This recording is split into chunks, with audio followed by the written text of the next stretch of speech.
Hello friends, basic math of Touhid sir এর ক্লাসে আপনাদেরকে স্বাগত।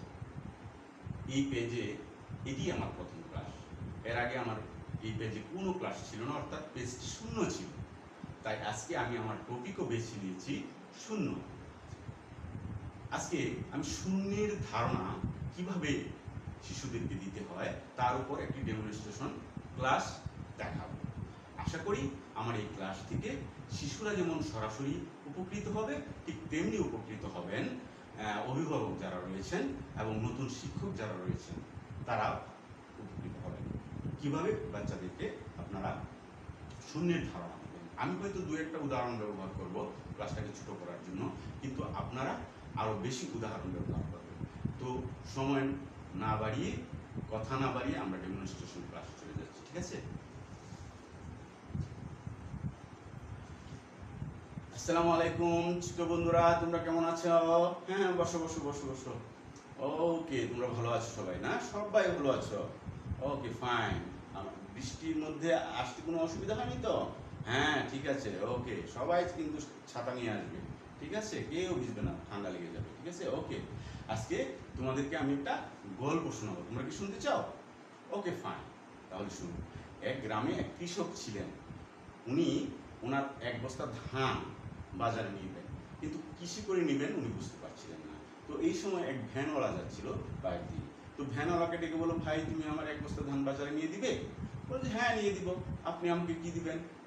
বলছে আমি তোমাকে কিছু না দেব।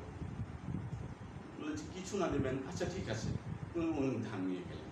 ধান নিয়ে গিয়ে ধান নামিয়ে দিয়ে বললে, ভাই আমার কিছু নাটা দেন। বললো যে কিছু নাটা আবার দিব কিভাবে? কিছু না তো কিছু না। তখন তাদের মধ্যে ঝগড়া লেগে গেল। এই ঝগড়া মেটানোর জন্য তারা চলে গেল যে গ্রামের যে মোড়ল আছে সেই মোড়লের কাছে। তো মোড়ল ছিল অত্যন্ত বুদ্ধিমান একজন মানুষ। তো উনি সব শুনে বুঝতে পারলেন যে আসলে ঘটনাটা কোথায় ঘটেছে। তাই তিনি কি করলেন, তিনি ভ্যানওয়ালাকে বললেন, এই শুনো, তুমি তো তোমার পাওনা নিতে চাও তাই না? বলেন যে হ্যাঁ, পাওনা নিতে চাই। তো ওই যে দেখো আমার ড্রয়ার, টেবিলের ড্রয়ারটা আছে, ওই ড্রয়ারটাতে তোমার পাওনা রয়েছে, ওইটা এখান থেকে তুমি তোমার পাওনাটা নিয়ে যাও। তো তখন ভ্যানওয়ালা ড্রয়ার খুলে বললো যে হুজুর, ড্রয়ার তো কিছু নেই, ড্রয়ার তো ফাঁকা। তো তখন মোড়ল বললেন যে তোমাকে তো এটাই বলা হয়েছিল যে তোমাকে কিছু না দেবে, তো এই কিছু নাটা নিয়ে নাও। তো বন্ধুরা, আমরা যেটা বুঝতে পারলাম আজকের গল্প থেকে, সেটা হলো যে কিছু না ফাঁকা মানে এটা হলো শূন্য, ঠিক আছে? কিছু না ফাঁকা এরকম অবস্থাটাকে বলা হয় শূন্য। এরকম অবস্থাকে কি বলা হয়? শূন্য। তো আমাদের আজকের বিষয়বস্তু হচ্ছে শূন্যের ধারণা। তো তোমরা ইচ্ছে করলে খাতায় লিখে নিতে পারো শূন্যের ধারণা। আমরা আজকে শিখব শূন্যের ধারণা। তো বন্ধুরা, তোমরা গত দুটি ক্লাসে কি শিখেছিলে? কাহিনী একটু বলো তো। গত গত দুই ক্লাসে তোমরা কি শিখেছিলে? হ্যাঁ হ্যাঁ, সংখ্যা সংখ্যা। হ্যাঁ, সংখ্যা কত পর্যন্ত শিখেছিলে? হ্যাঁ, ঠিক আছে। আমরা প্রথম ক্লাসে শিখেছিলাম 1, 2, 3, 4, এই চারটি সংখ্যা শিখেছিলাম। কিভাবে এই গুনতে হয় এবং কিভাবে লিখে প্রকাশ করতে হয় সেটা আমরা শিখেছিলাম। এরপরের ক্লাসে শিখেছিলাম 5, 6, 7, 8 এবং 9। সরি, এইগুলো লিখতে এবং গণনা করতে আমরা শিখেছিলাম।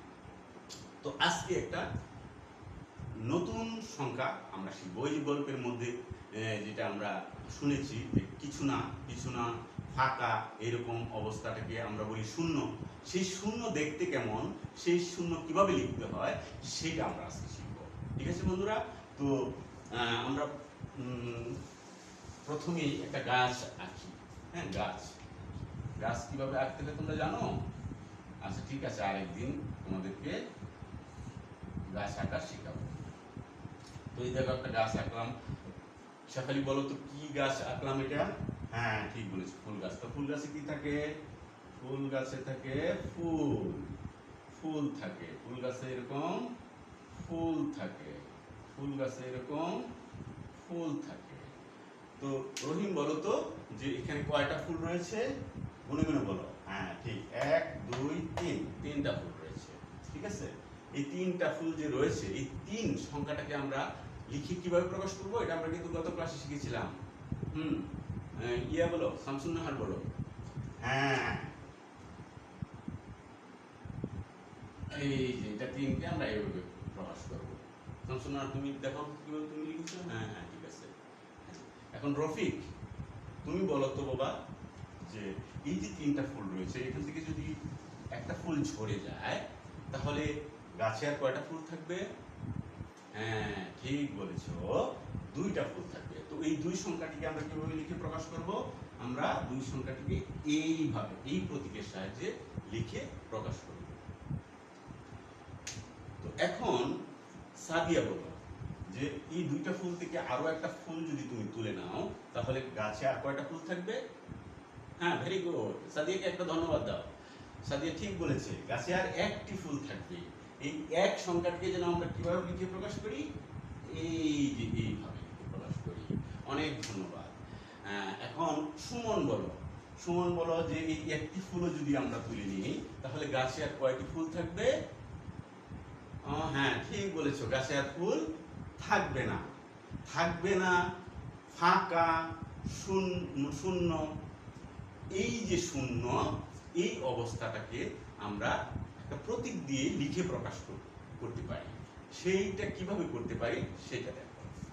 সেটা হলো যে তোমরা যে বিস্কিট খাও না, গোল এরকম বিস্কিটের মতো গোল এরকম, হ্যাঁ এইরকম এরকম, এটা হলো শূন্য। ঠিক আছে, এটার নাম হলো শূন্য। ইংরেজিতে এটাকে কি বলে জানো? এটাকে বলে জিরো। ইংরেজিতে এটাকে বলে জিরো। জিরো থেকে হিরো বলে না? হ্যাঁ, মানে শূন্য থেকে অনেক বড় হয়েছে, এরকম গল্প শুনেছো না? তো সেটা হলো শূন্য। অর্থাৎ যখন কোনো কিছু থাকবে না, তখন সেই অবস্থাটাকে আমরা বলবো শূন্য। ঠিক আছে, হ্যাঁ দেখি তো এখন তোমরা কতটুকু শিখতে পেরেছো, একটু পরীক্ষা করে দেখি। হ্যাঁ সুমাইয়া বলো তো, আমার এই হাতে কয়টা আঙ্গুল উঠানো আছে? হ্যাঁ হ্যাঁ মনে বলো, সমস্যা নেই। হ্যাঁ ঠিক বলেছো, 5টা। তো এই 5কে তো আমরা লিখতেও জানি।